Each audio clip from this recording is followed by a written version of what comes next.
విషయంలోకి వెళ్దాం. ఇప్పుడు నాకు ఇది చదివాక కొంచెం ఆశ్చర్యం అనిపించింది. అంటే వైసీపీలోనే ఆయన నాయకులే, ఆయన పార్టీలో నాయకులే క్యాబినెట్ ర్యాంక్ ఉంటే వైసీపీలో బొత్స క్యాబినెట్ ర్యాంక్ ఉన్నట్టుంది. ఎందుకంటే ఆయన మండలి ప్రతిపక్ష నాయకుడికి ఉన్నాడు కాబట్టి. సో అందుకని నాకు ప్రతిపక్ష హోదా లేకపోతే నా పరువు పోతుంది అని ఆయనకు ఒక అహంకారం ఉంది అని వైసీపీ నాయకులే మాట్లాడుకుంటున్నారట. అంటే ఇలా కూడా ఉంటారా అని అనిపిస్తుంది. అది చదివితే నాకు అదే అనిపించింది. ముందుగా ప్యానల్లో ఉన్న మిత్రులు అలాగే ఏబిఎన్ వీక్షకులందరూ కూడా శుభోదయం. రిషి గారు, ఒకటి మనకి వాస్తవ పరిస్థితి ఏంటి అంటే, ఇవాళ ప్రజల చేత ఎన్నిక కాబడ్డ ప్రజాప్రతినిధులు ఆ ప్రజలకి రిప్రజెంట్ చేసే సందర్భం వచ్చినప్పుడు ప్రజల సమస్యల గురించి ప్రస్తావించాల్సిన అసెంబ్లీ సమావేశాలకు హాజరు కాకుండా అలా నాయకుడిగా ఆయనకేదో వ్యక్తిగత బలహీనతలో ఆయన అహమో ఆయన ఇబ్బందో ఏదో ఆయనకేదో ఇబ్బందికి ఉంటే దాని కారణంగా 175 మంది పోటీ చేస్తే 11 మంది నెగ్గారు. ఆ 11 మందిలో ఒక ఆయనకి ఇప్పుడు తలనొప్పి వచ్చింది, మిగిలిన 10 మందిని కూడా తలనొప్పి తెచ్చుకోమంటున్నాడు ఆయన. ఇవాళ వాళ్ళల్లో తాడిపత్రి చంద్రశేఖర్ గారు లాంటి వాళ్ళు, విరూపాక్ష గారు లాంటి వాళ్ళు మొట్టమొదటిగా ఎన్నికైన శాసనసభ్యులు. వాళ్ళకి కూడా గంట కూర్చున్న పరిస్థితి లేదు. శాసనసభ్యులుగా తమ నియోజకవర్గ సమస్యల గురించి అసెంబ్లీలో ప్రస్తావించాలని ఉంటుంది. ఇవాళ ఇంతమంది పోటీ చేస్తే మనం మాత్రమే నెగ్గున్నప్పుడు, ఇవాళ ఇన్ని నియోజకవర్గాలకు మనం మాత్రమే ప్రతినిధులుగా ఉన్నప్పుడు ఆ పార్టీ తరపున మొత్తం వీళ్ళే కదా రిప్రజెంటేటివ్స్. ఇవాళ ఏ అంశం గురించి ప్రస్తావించాలన్నా వీళ్ళకే అవకాశం ఉంది కాబట్టి మనం కూడా వెళ్ళి అక్కడ ఇవాళ ప్రతిపక్షంలో మన గౌరవాన్ని, మన స్థాయిని, మన సామర్థ్యాన్ని నిరూపించుకోవడానికి ఇది అవకాశం అని చెప్పని డెఫినెట్గా వాళ్ళలో కూడా ఉంటుంది ఈ ఆలోచన.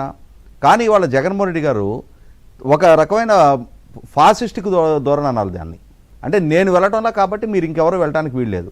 ఈరోజే కాదండి, గతంలో 2014-19 మధ్యకాలంలో కూడా ఆ రోజు ఫిరాయించిన 23 డిస్క్వాలిఫికేషన్ పిటిషన్లు కోడెల శివప్రసాద్ గారు ఆ రోజు స్పీకర్గా పరిగణలోకి తీసుకోలేదు అని చెప్పని సాగుతోటి ఆయన అసెంబ్లీ బాయ్కాట్ చేసి పాదయాత్ర చేసుకుంటున్నారు.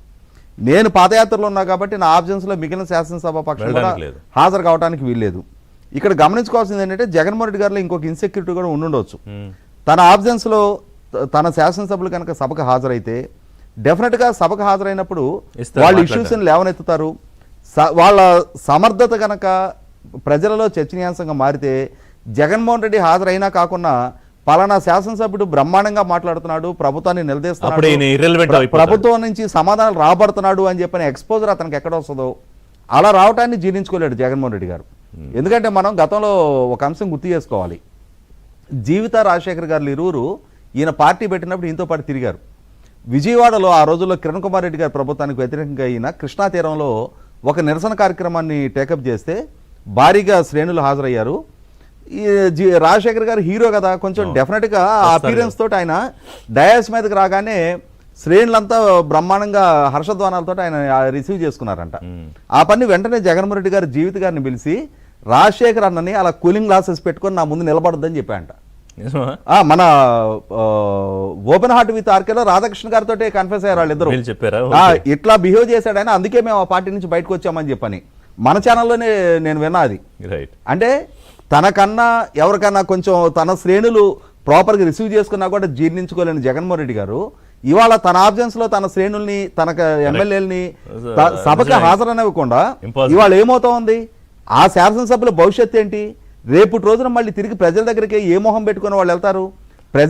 మేము అందరూ ఓడినా కూడా మిమ్మల్ని మేము గెలిపించాం, మీరు మాకేం రిప్రజెంట్ చేశారు, మా సమస్యల గురించి మీరు అసెంబ్లీలో ఏం ప్రస్తావించారని చెప్పని వాళ్ళ ప్రజలు ఓట్లేసిన ప్రజలు అడిగితే ఎక్కడ తలెక్కడ పెట్టుకుంటారు? ఇప్పుడు గెలిచిన వాళ్ళ గురించి మీరు మాట్లాడుతున్నారు రాజేష్ గారు. ఇప్పుడు నిన్న కాసు మహేష్ రెడ్డి గతంలో ఎమ్మెల్యే ఆయన, ఇప్పుడు ఆయన మాట్లాడిన మాటలు మనం విన్నాం. సో మిగతా నాయకులు మంత్రులుగా చేసిన వాళ్ళు, ఎమ్మెల్యేగా చేసిన వాళ్ళు కూడా ఎలా మాట్లాడుతున్నారో విన్నాము. సో అసలు ఆ కాన్షియస్ అసలు వాళ్ళకు ఉందా అని నా డౌట్. ఇక్కడ ఇంకొక అంశం కూడా గుర్తుంచుకోవాలండి. ఇవాళ సమాజానికి నాయకత్వం వహించే రాజకీయ నాయకులు ఇవాళ రాజకీయ పక్షానికి నాయకత్వం ఇస్తున్నారంటే వాళ్ళని అనుసరించే వేలాది మంది శ్రేణులు ఉంటారు, ఓటర్లు ఉంటారు. వాళ్ళని అభిమానించి ఆదరించి వీళ్ళని భుజాలకెత్తుకొని వీళ్ళని జీవితకాలం మోస్తున్న కార్యకర్తల యోగక్షేమాలు కూడా పట్టించుకోవాల్సిన బాధ్యత నాయకుల మీదే ఉంటుంది.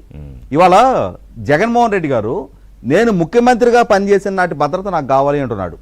ఆయన జెడ్ప్లస్ కేటగిరీలో తిరుగుతున్నాడు. ఆయన ఇంటికి 30 అడుగుల ఐరన్ ఫెన్సింగ్లు పెట్టుకొని ఒక రక్షణ వలయంలో ఆయన ఉంటున్నాడు. ఆయన ఏదన్నా బయటకి పర్యటించడానికి వచ్చినప్పుడు